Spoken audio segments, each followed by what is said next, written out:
আজকের এই দিনে পাকিস্তানি হানাদার বাহিনী আত্মসমর্পণ করার মাধ্যমে বাংলাদেশের অভ্যুদয় ঘটেছিল। স্বাধীন বাংলাদেশের মানুষেরা সাম্য, মানবিক মর্যাদা এবং সামাজিক সুবিচার নিয়ে বাঁচার সংকল্প করেছিল।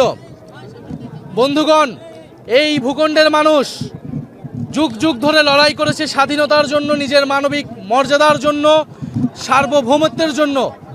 ৭১ সালেও এরকম একটি জনযুদ্ধের মধ্য দিয়ে আমাদেরকে যেতে হয়েছে।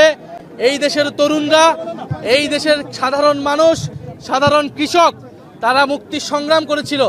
আমরা আজকের এই দিনে শ্রদ্ধার সাথে আমরা সেই সকল মুক্তিকামী মানুষদেরকে স্মরণ করি এবং আমাদের যারা শহীদ হয়েছিলেন ৭১-এর মুক্তিযুদ্ধে, সেই সকল শহীদদেরকে স্মরণ করি, আমাদের বীরঙ্গনাদেরকে আমরা স্মরণ করি। তাদের আত্মত্যাগের মাধ্যমে আমরা এই স্বাধীন ভূখণ্ড পেয়েছিলাম। আমরা স্বাধীন ভূখণ্ড পেলেও গত ৫৪ বছরের ইতিহাসে আমরা দেখেছি বাংলাদেশের জনগণের সাথে বারবার প্রতারণা করা হয়েছিল। মুক্তিযুদ্ধের যেই প্রতিশ্রুতি নিয়ে এই দেশ আমরা গঠন করেছিলাম, সেই দেশের আমরা বিনির্মাণ করতে পারি নাই। এই দেশে না সাম্য প্রতিষ্ঠা হয়েছে, না মানবিক মর্যাদা, না সামাজিক সুবিচার প্রতিষ্ঠা হয়েছে, বরঞ্চ এই দেশে ফ্যাসিবাদ কায়েম করা হয়েছিল। সেই ফ্যাসিবাদের বিরুদ্ধেই ২০২৪ সালের গণ অভ্যুত্থান এবং গণবিপ্লব সংঘটিত হয়েছিল। আমরা মনে করি ৪৭ থেকে ৭১, ৭১ থেকে ২৪ যে ঐতিহাসিক লড়াই এই বঙ্গ জনপদের মানুষ করেছে, সেই লড়াই উত্তরসূরি আমরা সেই লড়াইকে ধারণ করে সামনের দিকের বাংলাদেশ আমরা বিনির্মাণ করতে চাই।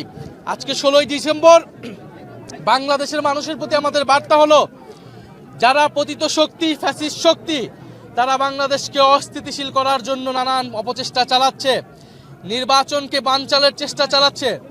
বাংলাদেশের মানুষ এখন চাই স্থিতিশীলতা, আইন শৃঙ্খলার স্বাভাবিক পরিবেশ।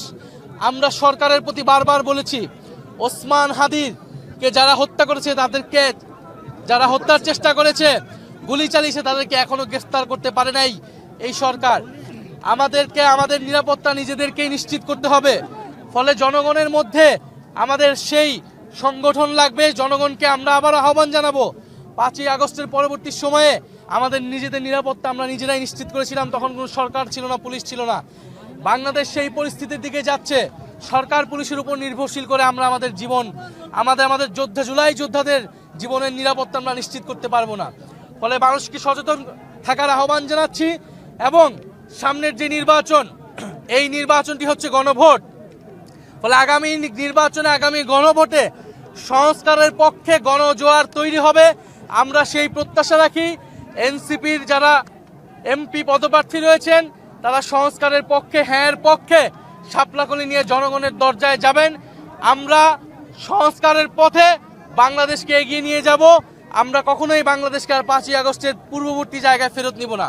ফলে সেই নতুন বাংলাদেশের, সেই গণতন্ত্র প্রতিষ্ঠার এবং ভবিষ্যৎমুখী রাজনীতির প্রত্যয় আজকের এই বিজয় আমরা রাখছি। এবং বাংলাদেশের জনগণের প্রতি আমাদের এই আহ্বান থাকবে যে আমরা ঐক্যবদ্ধ আছি। ৭১-এর দালালদের বিরুদ্ধে, ২৪-এর দালালদের বিরুদ্ধে আমরা বাংলাদেশের জনগণ, বাংলাদেশের তরুণরা ঐক্যবদ্ধ আছি। সামনের বাংলাদেশ আমাদের বিজয় আসবে।